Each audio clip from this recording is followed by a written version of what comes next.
Kilig overload ang fans ng celebrity couple na sina Miles Ocampo at Elijah Canlas. Ito ay matapos kumalat sa social media ang isang video clip ng dalawa na huling-huli sa kamera na nag-kiss. Mapapanood sa TikTok video ng uploader na si @Lil20am na present ang dalawa sa wedding day ng celebrity couple na sina Jose Manalo at Mergin Maranan na ginanap sa isang beach resort sa Boracay. Magkatabi pa nga sa upuan sina Miles at Elijah nang biglang mahuli sa video ang biglaang pagkiss ng dalawa habang iisang naglalakad sa easel ang mga abay. Caption pa nga rin ng TikToker, "My parents holding back tears, white heart emoji" at Miles Ocampo at Elijah Canlas. As of this writing, wala pang isang araw mula nang ma-upload ang video sa TikTok pero umani na ito ng 3.5 million views at mahigit 200,000 reaction. Maraming fans din ang todo kilig at very happy na tila nagkabalikan na ang dalawa. Narito ang ilan sa mga nabasa naming komento. "Tama yan Elijah, be proud, smiling with heart emoji, mahal ko kayong dalawa. Ang sarap makakita ng lalaking kayang maging clingy kahit maraming tao, sana lahat Miles.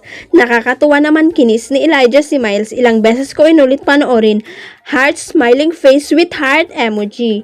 I'm rooting for the relationship talaga and I'm so glad they're back again, holding back tears emoji.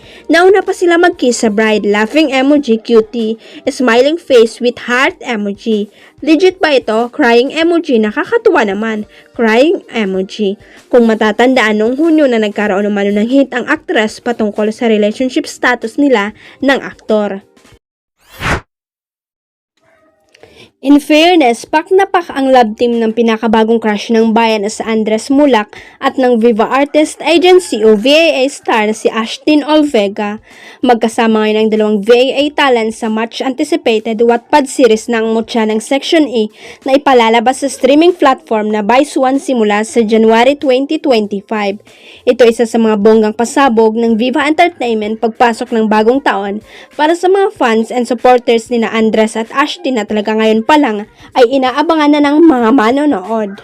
Ito ang ikalawang acting project ni Andres sa showbiz. Ang una ay ang patok na sitcom niya sa TV5 na The First Family kasama ang kanyang parents na sina Aga Mulak at Charlene Gonzalez at ang kakambal niyang si Atasha Mulak.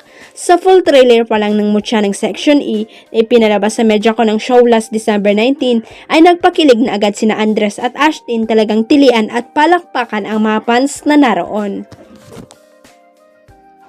Sa kwento ng naturang digital series, gumaganap si Andres bilang si Mark Hafer Watson, ang class president ng Section E, habang si Ashtin naman ay si JJ Mariano, ang transfer student sa Higher Value International School na mapupunta sa Section E. Sa simula ay hate na hate ng dalawang isa't isa pero with a sudden twist of fate, bigla silang magkakainlaban. It really feels good tuwing may eksena kami ni Ash, kinikilig ako kahit si Direk Tudor Boborol. Minsan he will play music, sagot ni Andres tungkol sa mga pakilig na eksena nila ni Ashtin. Sabi naman ni Ash, answered prayer ang pagtatambal nila ni Andres. Marami na akong naging kalab team pero sa Andres yung nag-click po talaga. Hindi ko na-expect, syempre Andres Mulak na yan, sobrang grateful. Parang answered prayer, may kilig, sabi ng dalaga. Sa tanong naman kay Andres na ngayon pa lang ay abangers ng lahat sa pagpapakilig ng J-Per Love Team. Sa totoo lang, the feeling is really, hindi ko ma-explain talaga na nakikita kanila yung trailer lumabas na. The amount of hard work we put in as cast together, parang naging family na kami. Muntik na akong umiyak kanina, so it just really feels good. Huwag kalimutang i-click ang subscribe button at i-ring ang notification bell para sa latest at legit chika updates.